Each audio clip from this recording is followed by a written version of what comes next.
Hey friends, this is a book that I found that I was so excited to read because this is a book that we have at school, so I know all you guys know this book.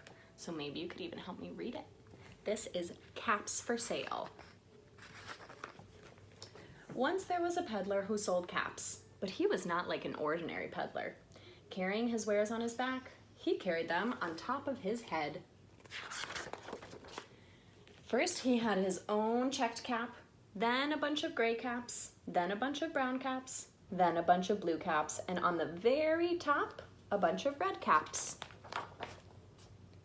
He walked up and down the streets, holding himself very straight so as not to upset his caps. As he went along, he called, "Caps, caps for sale, 50 cents a cap."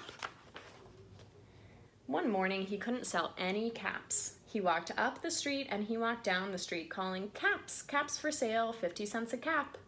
But nobody wanted any caps that morning. Nobody even wanted a red cap. He began to feel very hungry, but he had no money for lunch. "I think I'll go for a walk in the country," said he, and he walked out of town slowly, slowly, so as not to upset his caps. He walked for a long time until he came to a great big tree.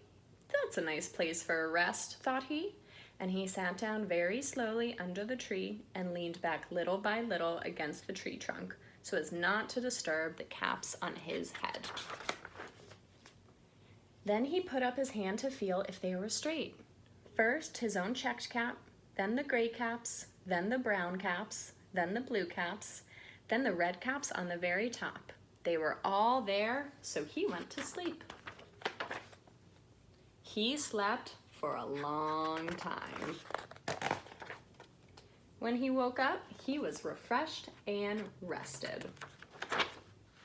But before standing up, he felt with his hand to make sure his caps were in the right place. All he felt was his own checked cap. He looked to the right of him, no caps. He looked to the left of him, no caps. He looked in back of him, no caps. He looked behind the tree, no caps. Then he looked up into the tree, and what do you think he saw? On every branch sat a monkey. On every monkey was a gray or a brown or a blue or a red cap. The peddler looked at the monkeys. The monkeys looked at the peddler. He didn't know what to do. Finally, he spoke to them. "You monkeys, you," he said, shaking a finger at them. "You give me back my caps." But the monkeys only shook their fingers back at him and said, "Tss, tss, tss." This made the peddler angry, so he shook both hands at them and said, "You monkeys, you give me back my caps." But the monkeys only shook their hands back at him and said, "Tss, tss, tss."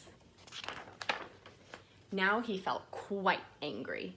He stamped his foot and he said, "You monkeys, you better give me back my caps."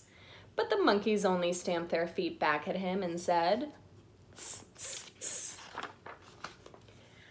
By this time, the peddler was really very, very angry. He stamped both his feet and shouted, "You monkeys, you must give me back my caps."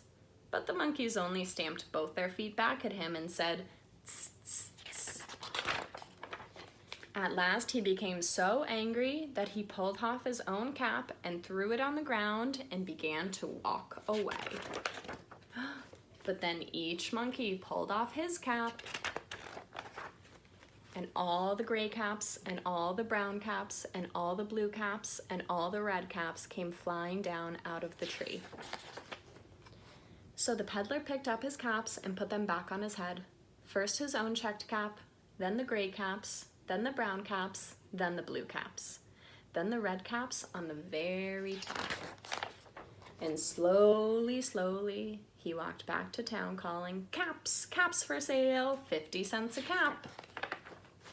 The end. Thanks for reading with us.